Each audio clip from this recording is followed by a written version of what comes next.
Ho, ho, ho, boys and girls.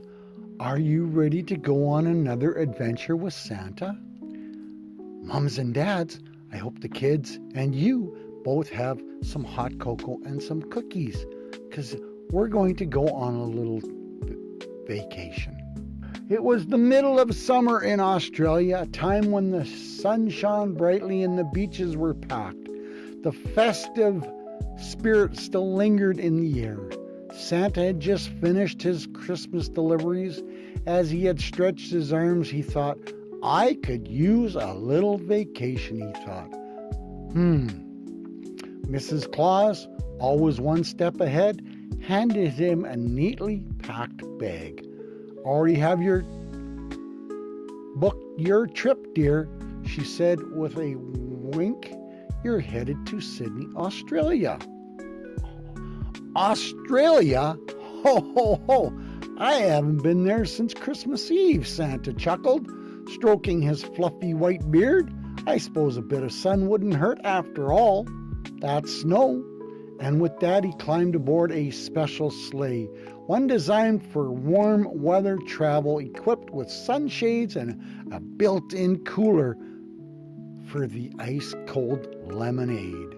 The reindeer, enjoying their own holiday rest, stayed behind while Santa took a direct flight to Sydney. As the sleigh touched down in Sydney Kingsford Smith Airport, Santa adjusted his iconic red hat, swapping his usual thick fur-lined coat for a lightweight red Hawaiian-style shirt with a white snowflakes printed all over it. His big black boots replaced with comfy flip-flops. Yes, kids, Santa wears flip-flops in the summertime. A moment he stepped out, the warm Australian air greeted him. Ah, what a change from the North Pole, he said, taking a deep breath of the salty ocean breeze. A group of children at the airport recognized him instantly. Santa? Santa, what are you doing here? They asked, eyes wide with excitement. Ho, ho, ho, even Santa needs a holiday every now and then, he said, giving each child a candy cane from his travel pouch. Now, children, where should I go first? A little girl named Mia, holding a stuffed koala, shouted, Why, of course, the Sydney Opera House. A boy named Jack, wearing a sun hat, said, No way, you have to go to Bondi Beach. Both sound like wonderful ideas, Santa exclaimed. And since I'm on holiday, I have time for everything. Santa, of course, first stop was the famous Sydney's Opera House, a place where he had seen many times from the sky but had never actually visited. As he walked towards the iconic white sails, tourists and locals alike did double takes. After all, it wasn't every day you saw Santa Claus casually strolling down Circular Quay in flip-flops. A tour guide named Olivia welcomed him. Santa, this is such an honor. Would you like a tour of the Opera House? Ho, ho, ho, I would love that, Olivia. Inside, she took Santa to some of the grand concert halls, where he was truly amazed at the intricate designs, the stunning views of Sydney Harbour. He even got a chance to listen to a rehearsal of an orchestra playing festive music. When the musicians noticed him, they asked Santa, Would you like to conduct a song? With a twinkle in his eye, Santa stepped up and waved his hand like a seasoned professional conductor. The orchestra played a cheerful melody of Christmas tunes mixed with a little Australian flair. Jingle bells played on a yidaki was certainly a new experience. Now, if you don't know what that is, children, you might have to look it up and check it out on one of the search engines to find out what it is. It's a truly Australian historical classic instrument. Santa clapped heartily. Bravo, that was magnificent. Before he left, he signed the guest book. Santa Claus, visiting from the North Pole. Ho, ho, ho! Next up, Santa made his way to Bondi Beach, one of the most famous beaches in the world. With a golden sand, rolling waves, and surfers gliding effortlessly over the water, it was a sight to behold. Santa, feeling adventurous, decided to try surfing.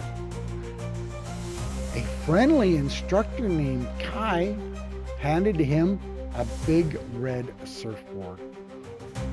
"All righty, Santa," he said in his strong Australian accent, "let's get you catching some waves." The image of Santa in his Hawaiian shirt, red swim trunks, and sunglasses paddling out into the ocean was something no one would ever forget.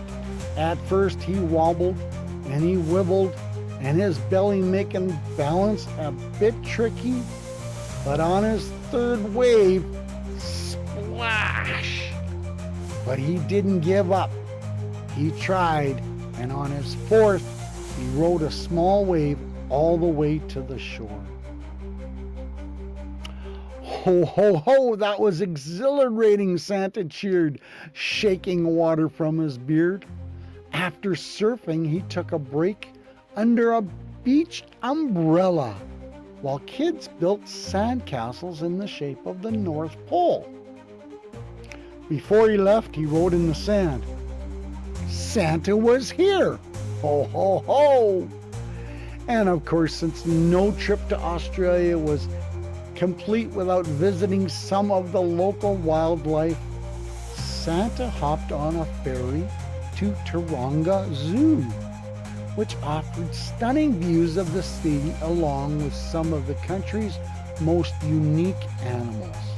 A zookeeper named Liam greeted him with a big smile. "Santa, fancy meeting you here. Would you like to meet some of our animals?" Ho, ho, ho, absolutely. Santa was excited as he was being introduced to koalas, wombats, and even a friendly cheetah named Spike. But the highlight of his visit were the kangaroos. One particular energetic kangaroo named Joey was especially curious about Santa's fluffy beard. Ho, ho, ho, ho, ho. "Easy there, little friend," Santa chuckling as Joey playfully tugged on his beard with his tiny paws. The most exciting moment came when Santa got to meet a majestic saltwater crocodile named Snappy. "Whoa, you're a big fella," Santa said, watching from a safe distance. "You remind me of some of the dragons I've read about in old fairy tales." As the sun began to set, Santa made his way back to Sydney Harbour, where he was treated to a delicious meal of freshwater food at a wonderful waterfront restaurant. He enjoyed fresh seafood, classic Aussie meat pies, and even tried a local dessert called pavlova, which was a light, sweet, and absolutely delightful dessert.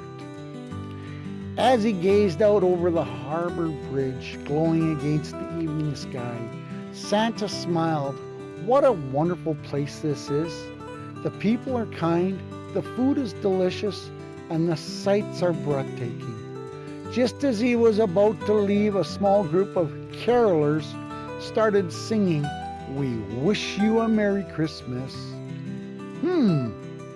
Even though it wasn't Christmas anymore, Santa, never one to resist a good song, joined in, making it a magical moment for everyone there. As Santa prepared to head back to the North Pole, he had one last stop, visiting a local children's hospital to spread some joy.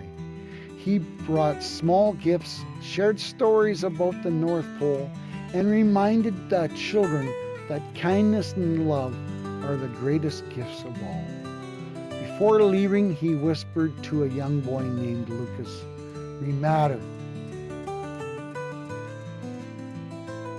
Remember, no matter the time of the year, the spirit of Christmas lives in your heart."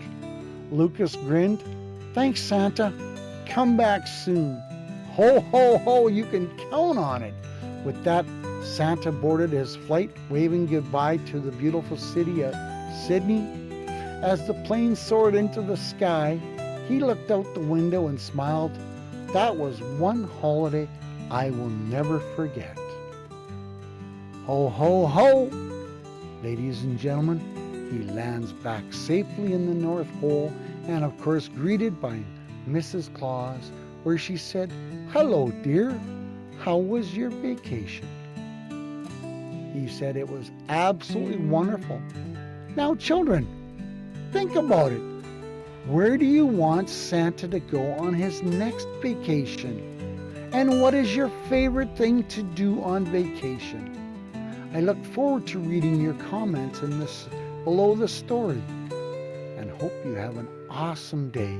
And remember, Santa loves you. Ho, ho, ho. Merry Christmas.